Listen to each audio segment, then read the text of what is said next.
Baik, kita mulai aja ya. Ini udah ada 33. Kita mulai aja. Baik, saudara, bismillahirrahmanirrahim. Assalamualaikum warahmatullahi wabarakatuh. Maaf agak sedikit terlambat tadi ya. Ya, saya mau mulai. Nah, saya ingin sebelum kita berdiskusi, sekarang kita akan mengabsen dulu satu-satu. Pertama, Safa An-Nida. Ya Pak, hadir Pak. Muhammad Naufal Latif. Hadir Pak. Muhammad Hazwan Safik Ridho. Hadir Pak. Muhammad Adnanta. Hadir Pak. Maulana Rifaldi. Hadir Pak. Maha Raihan Mubarak. Lutfiah Mutiara Aziza. Hadir Pak. Lulu Lutfiah Safitri. Hadir Pak. Khibar Panji Robbani. Hadir Pak. Kesana nggak ada masalah. Irenka. Hadir Pak. Iklima Najla Humairah. Hadir Pak. Ilham Saputra. Hadir Pak. Ahmad Hasan Hariri. Apriani Dwi Ningrum. Hadir Pak. Anissa Tanti Puji Rahayu. Hadir Pak. Anissa Zahra Agustami. Hadir Pak. Anora Arum Maheswari. Hadir Pak. Ayu Kinanti. Hadir Pak. Dava. Ya Pak, hadir. Dia Hari Fitriani. Dia hadir Pak. Elsa Anissa Aulia. Adelia Meljinan. Adelia hadir Pak. Alida Korina Zahra. Hadir Pak. Amira Faras Alfiana. Hadir Pak. Ananda Dewi. Hadir Pak. Andi Nurani Azri. Hadir Pak. Farah Yunian. Hadir Pak. Ferdian. Hadir Pak. Preti Zinta. Hadir Pak. Gina Khairan Nida. Hadir Pak. Hadir. Golfindo. Farhan Abdullah. Hadir Pak. Ya. Terus Muhammad Basam Afif. Hadir Pak. Rizky Febrianti Fajrin. Hadir Pak. Muhammad Nuno. Hadir Pak. Muhammad Fatih. Hadir Pak. Agnia Maudina. Hadir Pak. Adinda Anjani. Hadir. Adinda Ali Al-Majid. Hadir Pak. Alfia Rianisa. Hadir Pak.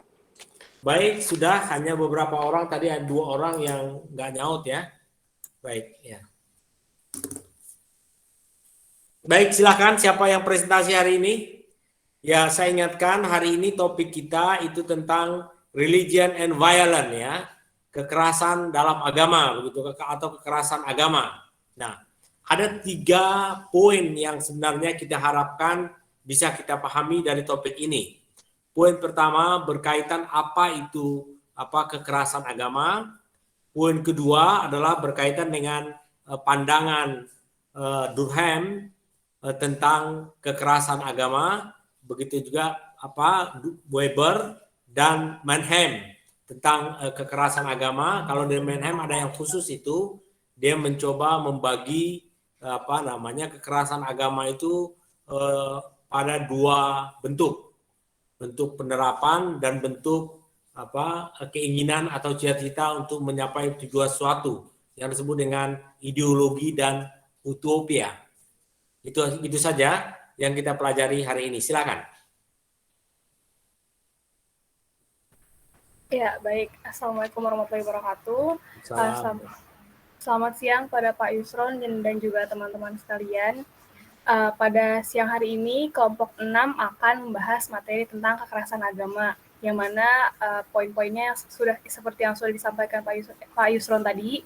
Yang pertama tentang definisi tentang kekerasan menurut sosiologi, yang kedua pandangan Durkheim dan Weber tentang kekerasan agama, dan juga yang ketiga tentang tipologi bentuk kekerasan konsep Mannheim, ideologi dan utopia. Kelompok 6 ini anggotanya terdiri ada Irinka Ashifa Najwa, ada saya sendiri Nisa Zagustami selaku moderator, dan ada Andi Rahman Yazri dan juga Farah Yulian.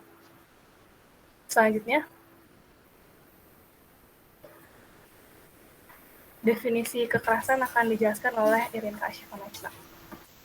Oke, yang pertama ada definisi kekerasan. Bentuk tindakan fisik maupun non-fisik yang bersifat tekanan yang mengancam dan menimbulkan kerugian bagi pihak lain. Lalu menurut Mary Jackman, kekerasan mencakup tindakan yang menimbulkan, mengancam atau menyebabkan cedera. Menurut Hasan Hanafi, menelaah adanya dialektika kekerasan, yaitu kekerasan lawan anti kekerasan. Kekerasan itu merujuk pada tindakan yang mengarah pada pertumpahan darah, frustasi, dan kejahatan. Sedangkan anti kekerasan merupakan perbuatan yang mengarah pada perdamaian, kemapanan, dan kebajikan. Dalam dialektika kekerasan terdapat kecenderungan pihak yang melakukan kekerasan untuk melakukan legitimasi atas tindakannya dan menghujat kekerasan yang dilakukan pihak lain. Hasan juga merujuk adanya kekerasan yang terkait dengan sistem keyakinan keagamaan seperti paham jihad dalam Islam maupun agama lain. Kekerasan berbasis sistem keyakinan itulah yang dikenal sebagai kekerasan keagamaan. Ketika menjumpai praktik kekerasan atas nama agama atau melibatkan umat beragama, maka kemungkinan ialah penyalahgunaan atau bias terhadap pemahaman ajaran Islam atau agama lain. Atau sebenarnya ada kekerasan atas motif-motif tertentu tetapi menggunakan isu dan sentimen keagamaan. Artinya terdapat banyak faktor atau aspek dari kekerasan atas nama agama dalam kehidupan para pemeluknya.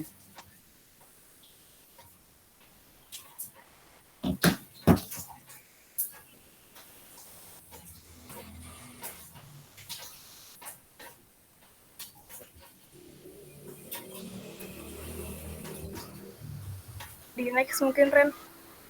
Okay. Udah? Ya, baru muncul. Selanjutnya ada pandangan Durkheim dan Weber tentang kekerasan agama. Nah, potensi kekerasan terletak pada struktur agama tertentu adalah titik sekarang juga didirikan dalam garis analisis yang berasal dari karya dasar Emil Durkheim.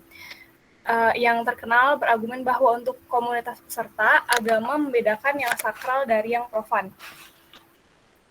Yang terpenting, yang sakral dan yang profan didefinisikan secara kultural, dan dengan demikian ada kemungkinan agama bahwa kekerasan, apakah asketisme ekstrim, kematiran, perang, ataupun tindakan lain bisa menjadi tugas suci.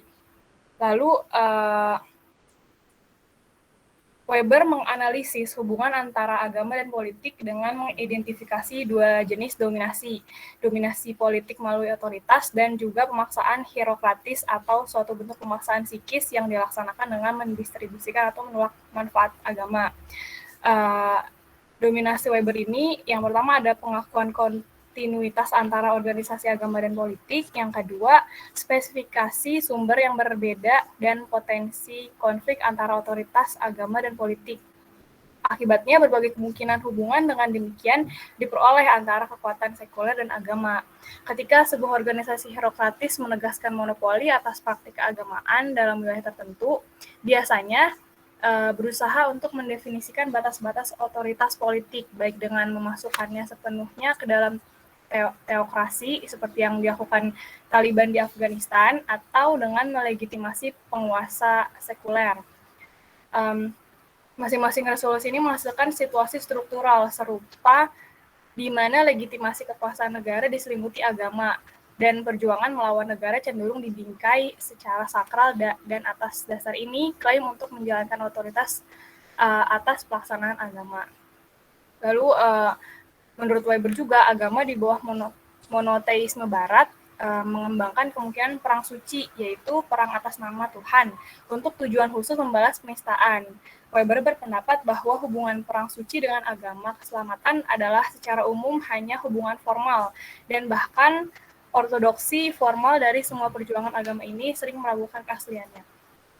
Selanjutnya akan dijelaskan oleh Andi Nur Amani Ezri.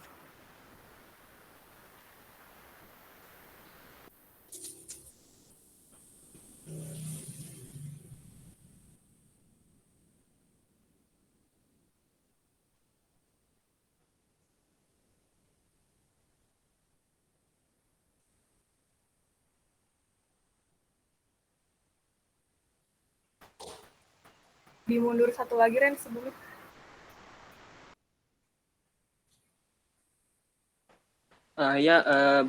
Berikut yaitu tipologi bentuk kekerasan konsep Meinhem, yaitu yang pertama yang pertama ideologi. Ideologi merupakan satu sistem pemikiran yang memengaruhi tingkah laku manusia. Meinhem ini membagi konsep ideologi menjadi dua, yaitu konsep khusus dan konsep umum. Konsep ideologi secara khusus merujuk pada individu dan psikologi, sedangkan konsep ideologi umum menjelaskan fenomena ideologi secara sosiologis dan kultural. Jadi, konsep keseluruhan tentang ideologi merupakan produk kesadaran kolektif yang dapat mempengaruhi pemikiran seseorang. Dapat dikatakan, sebuah ideologi dapat mempengaruhi masyarakat untuk memperbolehkan terjadinya kekerasan dalam tatanan sosial, karena pada dasarnya ideologi itu sendiri yang mengatur masyarakat. Jenis-jenis kekerasan yang diasosiasikan dengan agama di dalam suatu tatanan sosial sangat bergantung pada formasi sosial tertentu dan momen historisnya. Faktor kontekstual yang penting menyangkut apakah ada satu agama yang mapan atau satu agama yang mendominasi, atau pluralisme agama, tingginya tingkat perbedaan agama. Next.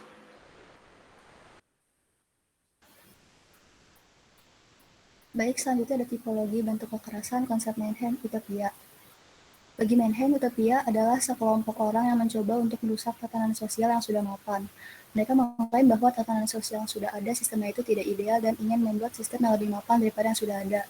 Jadi jika bagi Meinhem ideologi itu mempertahankan kondisi sosial yang mapan dengan sepakat ide-ide ini diterjemahkan dalam tatanan sosial, utopia ini adalah sekelompok orang yang lain yang mencoba merusak tatanan sosial yang sudah mapan itu, dengan dalih ingin membuat sistem yang lebih mapan.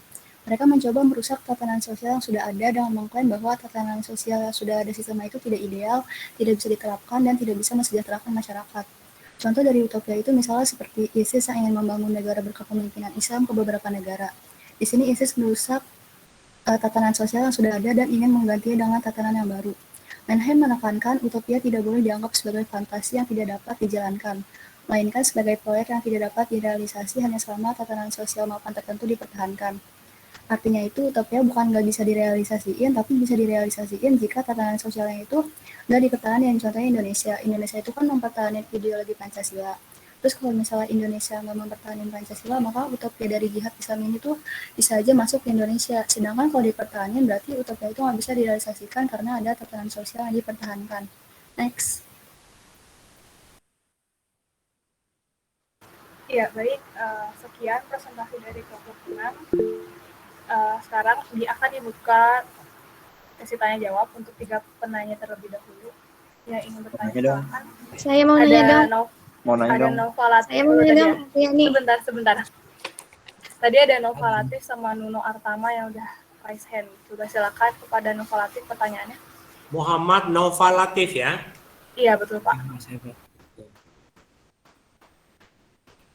Silakan Latif pertanyaannya. Ya, pertanyaan saya, makasih udah dikasih kesempatan. Pertanyaan saya,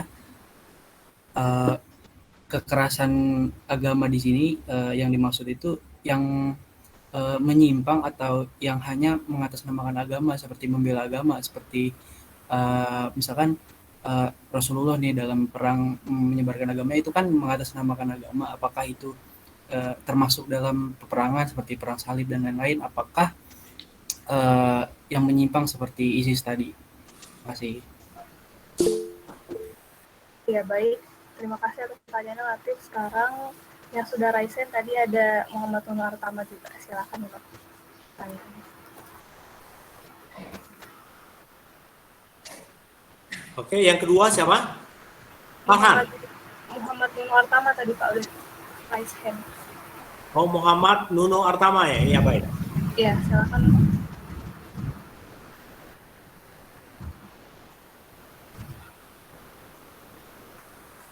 Halo, Nuno. Apa nggak dengar Nunonya kali? Ini Udah on mic Pak, tapi suaranya belum. kayaknya yang ada baru fotonya, orangnya nggak kelihatan. Nah, tuh udah ada suaranya. Ada suara saya nggak? Udah. Halo? Ada. Oke, pertanyaan saya, menurut kelompok kalian bagaimana mengenai permasalahan yang ada di Taliban saat ini? Apakah termasuk ke dalam kekerasan agama yang kelompok kalian maksud? Terima kasih. Oke, baik. Terima kasih atas pertanyaannya, Nuno. Selanjutnya, karena banyak yang angkat tangan, coba saya pilih ada 3 orang dulu ya. Ada Apriani Dwiningrum. Jadi sekarang Apriani, ya baik. Iya, Apriani. Silakan Apriani pertanyaan. Ya, saya mau bertanya. Tadi kan dijelaskan bahwa utopia dapat direalisasikan jika tatanan sosial sudah tidak lagi dipertahankan. Nah, terus contoh kasus yang disebutkan Farah tadi, menurut saya hanya sebatas utopia yang belum terrealisasi. Kira-kira ada nggak utopia yang sudah jelas-jelas terrealisasi? Kalau ada, boleh disisipkan contohnya. Oke, baik. Terima kasih Apriani pertanyaannya. Untuk yang lain ditahan dulu ya. Kita ambil 3 penanya terlebih dahulu. Sebelumnya kita akan diskusi dulu 3 pertanyaannya. Oke, silahkan didiskusikan dulu 15 menit. Siapa menjawab apa?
Izin menjawab pertanyaan Nova Latif, kekerasan agama di sini tuh yang menyimpang atau yang mengatasnamakan agama, yang dalam konteks membela agama ya.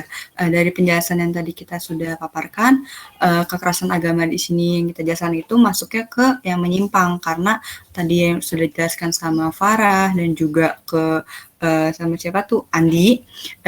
Ini kan untuk kekerasan agama di sini masuknya ke yang merusak tatanan sosial ya, tatanan yang sudah ada lalu dirusak dan dibentuk oleh tatanan sosial yang baru seperti tadi Taliban yang membentuk sebuah tatanan baru, lalu juga ISIS yang mencoba untuk membuat tatanan sosial dalam sebuah pemerintahan yang baru gitu, yang beda dari pemerintahan sebelumnya, seperti itu Noval. Oke, Ren, tapi kan dalam konteks menyebarkan agama di situ juga kan sebelumnya sudah ada tatanan sosial, misalkan ada kerajaan, entah itu kerajaan misalkan di Eropa, kan Islam sudah menaklukkan Eropa juga, itu bagaimana?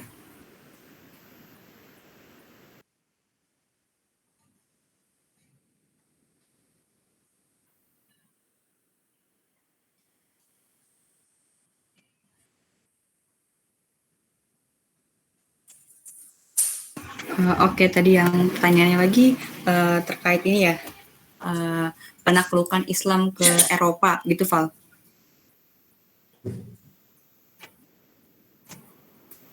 Ya. Oke, kalau dilihat lagi dari definisi kekerasan kan yang mengancam dan menimbulkan kerugian bagi pihak lain. Dan juga kalau misalnya kekerasan agama di sini tadi yang berdasarkan tadi penjelasan yang utopia dan juga ideologi itu kan termasuk yang yang merusak tatanan sosial di negara dan juga pemerintahan. Kalau menurut kelompok kami itu juga termasuk karena karena sama-sama merusak tatanan sosial gitu, tetapi yang bukan mengatasnamakan agama sih menurut kami, karena itu ada kepentingannya sendiri gitu, ada faktor-faktor lain entah itu politik atau hal yang lain ya, tapi mengatasnamakan agama begitu. Oke, makasih jawabannya.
Oke, bagaimana? Pertanyaan Iya, yang Pak. lain? Iya Pak, saya izin menjawab Pak pertanyaannya Nuno. Ya, silakan. Nuno tadi kan nanya tentang kelompok kami menanggapi Taliban ya, No? Iya, betul, Di. Kalau menurut kelompok kami ya, kami melihat ini dari konsepnya Mindham aja ya, yaitu salah satunya ideologi. Taliban ini kan mereka ini melakukan kekerasan agama berdasarkan ideologi yang mereka bawa gitu. Ideologi yang mereka bawa kan mereka berorientasikan Islam kan. Jadi pada saat jadi itu dengan Taliban dengan berkuasa Taliban kan di Afghanistan juga aturan-aturan Islam makin ketat seperti perempuan harus berhijab, perempuan harus lebih mengikuti syariat Islam. Jadi Taliban ini juga bisa dibilang insiden Taliban ini juga bisa dibilang ideologi ini memperbolehkan mereka untuk melakukan kekerasan agama, yaitu ideologi yang mereka bawa itu yaitu Islam. Tapi juga kan pada dasarnya Islam juga tidak mengajarkan kekerasan kan, maka dari itu juga masih Islam yang mereka bawa pun masih dibilang masih dipertanyakan lah gitu. Jadi bagaimana Nuno atau yang lain ingin menambahkan?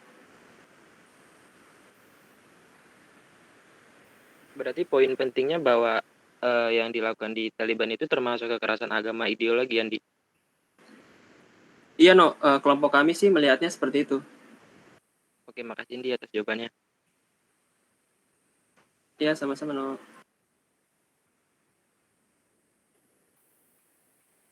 Oke, sudah 2, satu lagi. Apa yang belum? Tentang utopia. Apa wujudnya?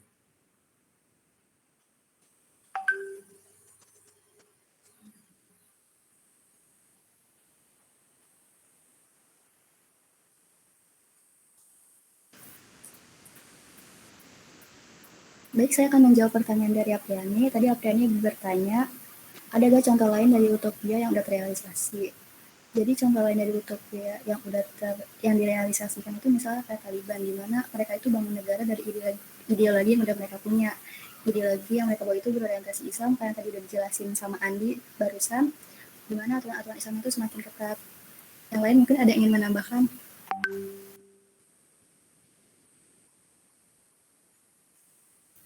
Oke, izin menambahin, kenapa Taliban ini menurut kelompok kami termasuk utopia yang sudah terrealisasi, karena seperti yang sudah saya jelaskan pada penjelasan ke novel tadi, Taliban ini kan merusak tatanan sosial di Afghanistan ya, dengan yang tadinya tatanan sosialnya berbeda secara culture, secara budaya lalu dibentuk budaya baru dengan tatanan sosial yang baru, seperti itu Apriani.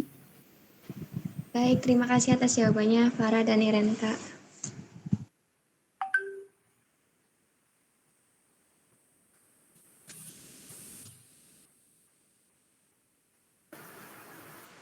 Baik Pak, 3 pertanyaan tadi sudah dijawab semua.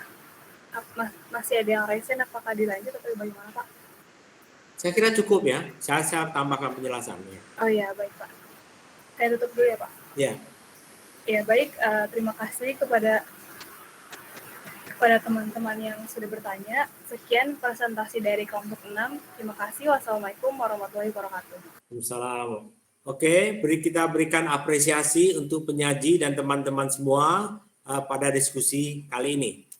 Hebat ya. Nah, seperti biasa, penjelasan saya bagi pada dua aspek, 2 tahapan.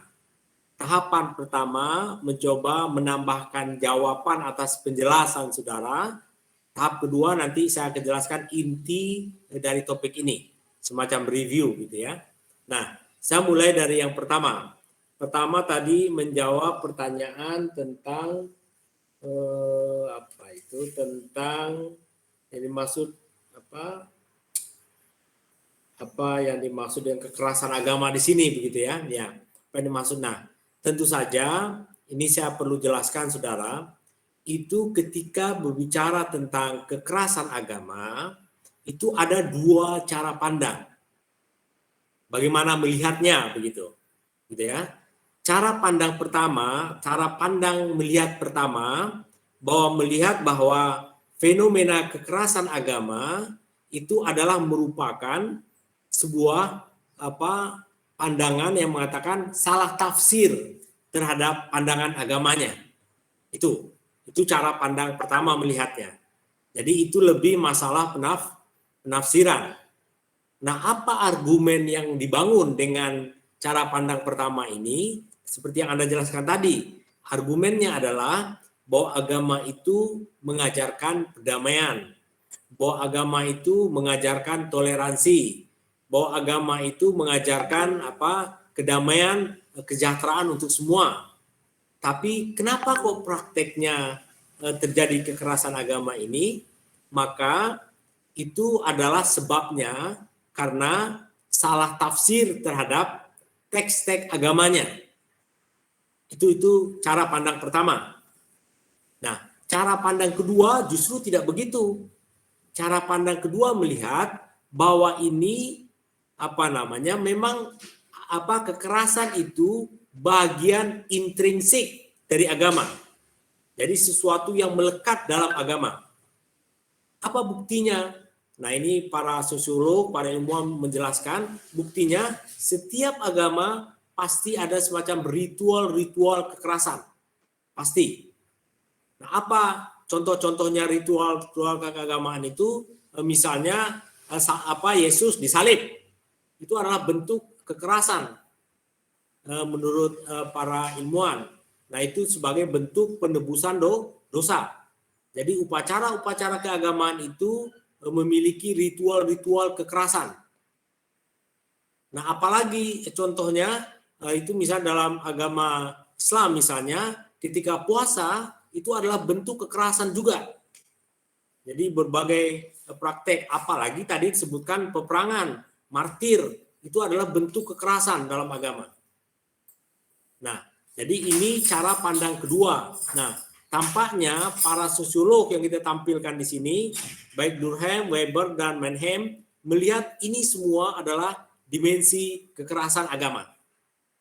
Nah, tentu saja cara pandang kedua ini dilihat dari luar, tapi dilihat dari penganutnya sendiri itu bukanlah sebuah kekerasan.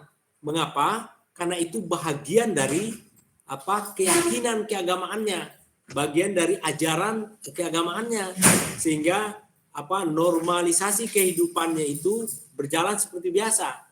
Jadi misalnya orang Islam ketika melakukan Idul Adha itu pemotongan hewan kurban, itu bukanlah kekerasan, itu bagian dari ketundukan praktek dalam kepatuhan kepada ajaran agama. Tapi orang luar seperti para ilmuwan ini melihat itu bagian dari bentuk kekerasan agama. Nah itu. Jadi cara pandang seperti inilah saudara yang perlu didudukkan, perlu ditempatkan secara proporsional.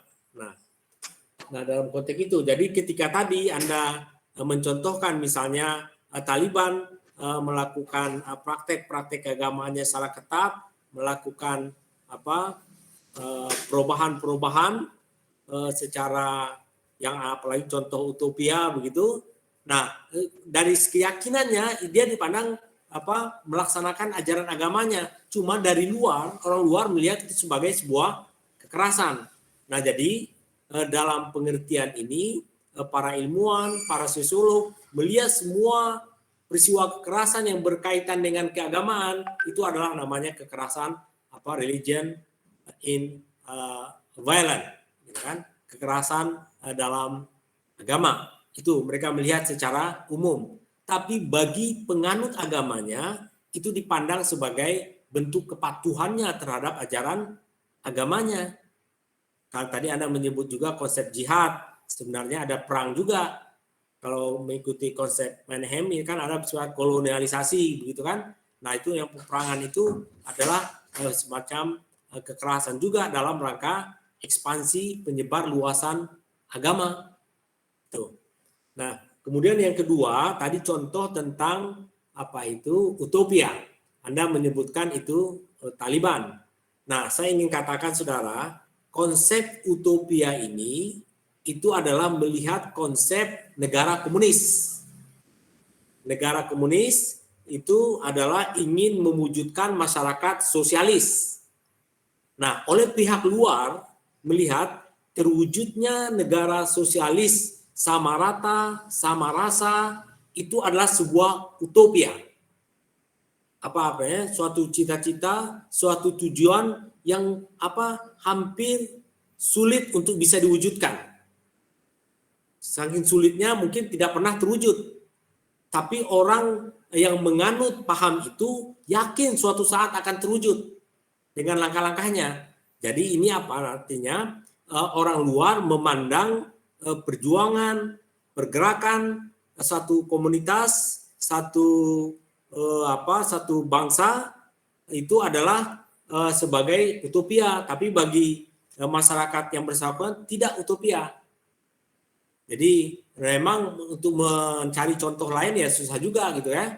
Nggak ada contohnya karena negara komunis. Nah, di mana betul-betul sama rata, sama rasa itu bisa terwujud, itu hampir tidak mungkin.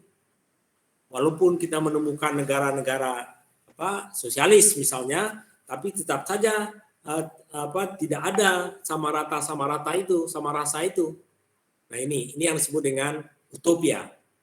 Nah, itu ya, itu sebenarnya. Nah, dalam konsep Mannheim itu menyebutkan bahwa utopia ini mungkin saja bisa terjadi karena belum ada yang terjadi begitu. Mungkin saja bisa itu kalau sejauh upayanya yang keras untuk merubah tatanan. Diikuti langkah, tapi sejauh ini yang baru ada belum terlihat tatanan yang diinginkan itu. Itu namanya utopia. Nah, itu. Nah, baik, saudara, saya sampai pada penjelasan poin kita. Apa poin kita? Itu adalah 3. Saya kembalikan lagi. Poin pertama adalah berkaitan apa itu kekerasan agama. Gitu kan? Nanti kembali pada 2 perspektif tadi.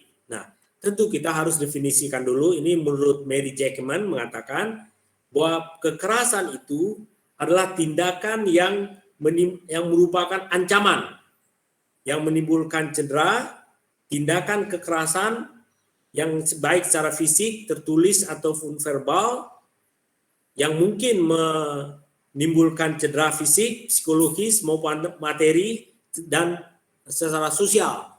Jadi apa yang dimaksud dengan kekerasan itu adalah sebuah tindakan perbuatan yang menimbulkan satu kerugian pada pihak lain. Nah, ketika dikaitkan dengan kekerasan agama, maka tentu saja kekerasan yang berkaitan dengan agama tertentu. Nah, dalam konteks dalam konteks perspektif tentang kekerasan dalam agama ini ada 2. Pertama, mengatakan munculnya kekerasan dalam agama itu disebabkan karena adanya salah tafsir terhadap ajaran-ajaran agama. Nah, itu kenapa salah tafsir? Karena agama justru sebaliknya mengajarkan kedamaian, tapi yang terlihat kepemukaan tidak begitu. Nah, yang kedua, melihat bahwa secara intrinsik agama memang kekerasan itu terdapat dalam agama. Nah, inilah yang dieksplor oleh kalangan sosiolog. Dia lihat betapa setiap agama itu mengandung kekerasan-kekerasan kepada penganutnya, tentu saja. Baik tapi oleh penganutnya itu sendiri itu dipandang bukan sebagai satu kekerasan, melainkan adalah sebuah suatu bentuk kepatuhan. Seperti kita berpuasa, bagi orang luar melihat berpuasa itu adalah bentuk kekerasan terhadap diri kita sendiri, berlapar-lapar begitu kan. Nah, bagi kita tidak, itu adalah bentuk kepatuhan kita terhadap ajaran agama kita. Nah, ini jadi ini masalah cara pandang. Jadi inilah wujudnya. Nah, inilah yang bagi Durkheim disebut kekerasan agama itu berkaitan dengan ritual-ritual keagamaan yang berhubungan dengan hal-hal yang sakral. Jadi ada bentuk pengorbanan yang diberikan dalam rangka kepercayaan kepada sesuatu yang sakral, yang dikontraskan dengan yang profan. gitu kan. Nah ini karena bagi Durkheim agama itu adalah kepercayaan kepada sesuatu yang sakral, gitu ya. Nah Weber itu lebih jauh lagi melihat bahwa kekerasan dalam agama itu sebenarnya berkaitan dengan berkaitan dengan kepemimpinan pendeta atau kalangan ulama. Kalau masyarakatnya umumnya adalah masyarakat agama, maka pemimpinnya, otoritasnya berada dalam pemuka agamanya, apakah itu pendeta maupun ulamanya, sehingga otoritas politik itu adalah bagian dari otoritas keagamaan itu. Jadi sehingga dengan begitu dia terbiasa melakukan kekerasan atas nama agama. Nah ini, itu sudah dalam konteks Weber kita melihat seperti itu. Kemudian yang terakhir, yang ketiga dari Mannheim ini, dia membagi dua bagaimana tipologi dari bentuk kekerasan itu, kekerasan agama itu, dia membuat dua tipologi. Pertama adalah tipologi ideologi, dan yang kedua adalah tipologi utopia. Nah, apa itu tipologi ideologi? Nah, tipologi ideologi ini adalah berkaitan dengan kekerasan yang terdapat dalam agama juga dan ideologi penerapannya. Berkaitan dengan penerapan ideologinya atau penerapan agama. Nah, ketika agama itu diterapkan, itu mulailah kekerasan itu muncul. Pada tahap awal ini dianggap sebagai suatu hal yang normal, sebagai suatu hal yang sejalan dengan ajaran agama. Lama-lama kekerasan itu dianggap sebuah hal yang biasa dalam kehidupan masyarakatnya. Mengapa? Karena ini adalah bagian dari praktek ajaran agamanya. Nah, dalam konteks praktek ajaran agamanya itulah maka kekerasan dalam agama dianggap sebagai sebuah kewajaran. Bahkan lebih jauh, kekerasan dalam agama dianggap sebagai bentuk ketaatan, bentuk kepatuhan, bentuk kepasrahan kepada ajaran agamanya. Jadi ini adalah bagian dari kekerasan, bagian dari tindakan keagamaan yang dibenarkan gitu. Nah, inilah dalam bentuk ideologi. Nah, kalau tadi ya. Nah, bagaimana penerapannya konteks ideologi ini? Misalnya kita menemukan ada juga persaingan dengan ideologi lain. Nah, ini juga bisa dibenarkan. Artinya ada semacam pertentangan satu agama dengan agama yang lain. Nah, kekerasan biasanya muncul dalam konteks kompetisi, dalam konteks persaingan seperti itu. Jadi dalam konteks agama tertentu itu bisa dibenarkan. Nah, kemudian dalam konteks yang bisa dibenarkan dalam konteks agamanya itu adalah kolonialisasi. Jadi dalam rangka penjajahan, konsolidasi internal dan eksternal wilayah, maka kekerasan itu juga mendapat pembenaran dalam ajaran agama tertentu. Nah, inilah yang menurut Mannheim betapa agama itu mendapat pembenaran dalam situasi kekerasannya, mendapat pembenaran dalam situasi tertentu. Nah, yang terakhir adalah berkaitan dengan utopia.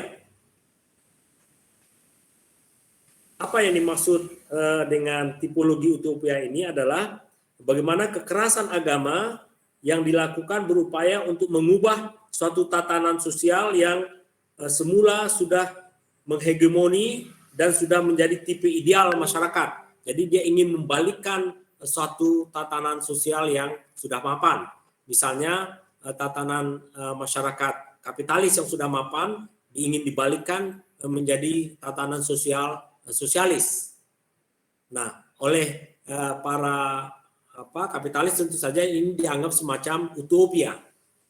Jadi kalangan masyarakat komunis itu ingin mewujudkan suatu masyarakat namanya masyarakat komunis, di mana terwujud masyarakat tanpa kelas.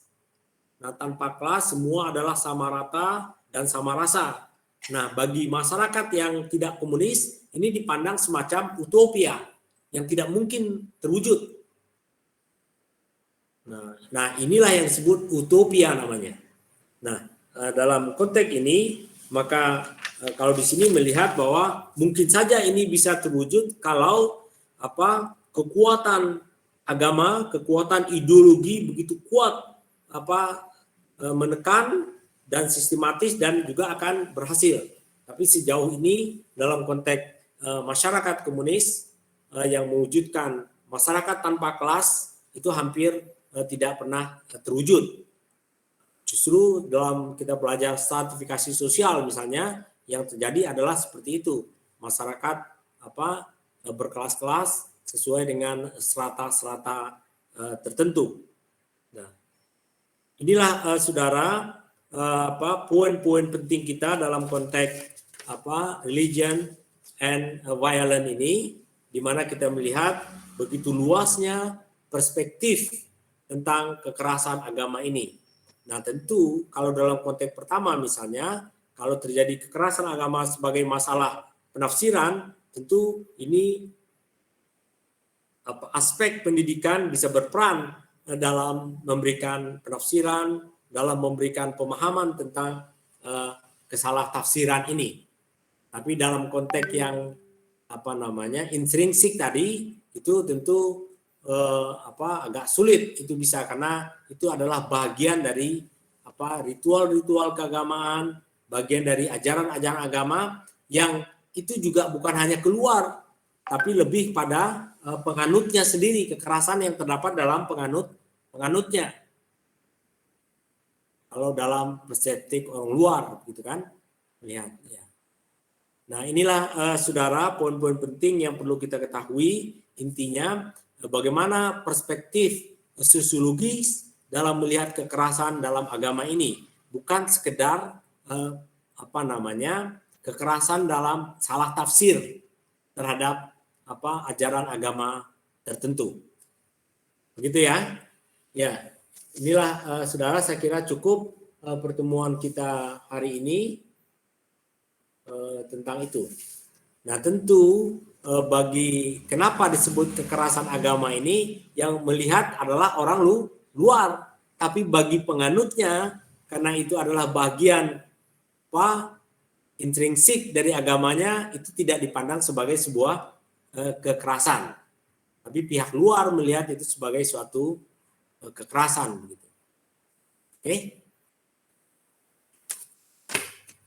Oke, cukup ya. Ini saya ingatkan lagi untuk minggu depan kita bicara tentang organisasi keagamaan. Tolong teksnya dipelajari ya, karena itu nanti kita akan melihat bagaimana pandangan Max Weber tentang organisasi keagamaan, terutama yang berkaitan, karena contoh-contohnya dari Max Weber itu berkaitan dengan organisasi gereja Kristen ya umumnya, begitu. Dan sekte-sektenya dan perdebatan para sosiolog ketika membahas tentang organisasi keagamaan. Baik, saudara, saya kira cukup kita pertemuan kita hari ini. Kita akhiri. Assalamualaikum warahmatullahi wabarakatuh. Waalaikumsalam. Waalaikumsalam. Terima kasih, Pak. Terima kasih, Pak. Terima kasih, Pak.